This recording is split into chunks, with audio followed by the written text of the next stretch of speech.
বন্ধু আমাকে সবসময় বলতো বিয়ে করলে তার বউ আমাকে দিয়ে দিবে। আমিও বলতাম দেখা যাবে তখন। 2 দিন পরে বন্ধুর বিয়ে, তাই ওর সাথে কেনাকাটা করতে গেলাম।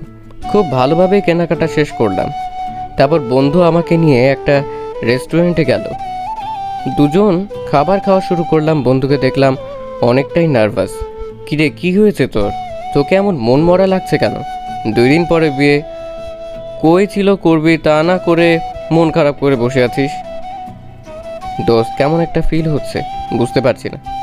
আচ্ছা, আমি কি আমার বউকে খুশি করাতে পারবো?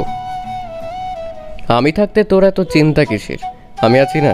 দোস্ত, আচ্ছা চল এখন বাসায় যাওয়া যাক। তারপর রেস্টুরেন্টের বিল মিটিয়ে বন্ধু আমাকে নিয়ে চলে গেল তার বাসায়। বাসায় বিয়ের আয়োজন শুরু হয়েছে মোটামুটি। বাড়িতে মেহমানও আসছে। দেখতে দেখতে বিয়ের দিন চলে এলো। বন্ধুর বউকে নিয়ে চলে এলাম বন্ধুর বাসায়। আমি নিজের হাতে বন্ধুর বাসরঘর সাজিয়ে দিলাম।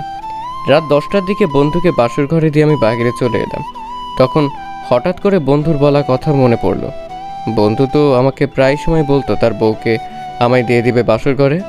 বন্ধুর কথা মনে পড়তে আমি বন্ধুর বাসর ঘরে ঢুকে গেলাম। বন্ধু এখনও দরজা বন্ধ করেনি বাসর ঘরে।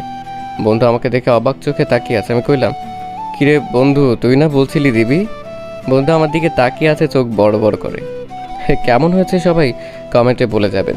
ভালো লাগলে অবশ্যই আমাদের চ্যানেলটি সাবস্ক্রাইব করবেন। আপনাদের একটি সাবস্ক্রাইব আমাদের এগিয়ে যেতে সাহায্য করবে। ধন্যবাদ।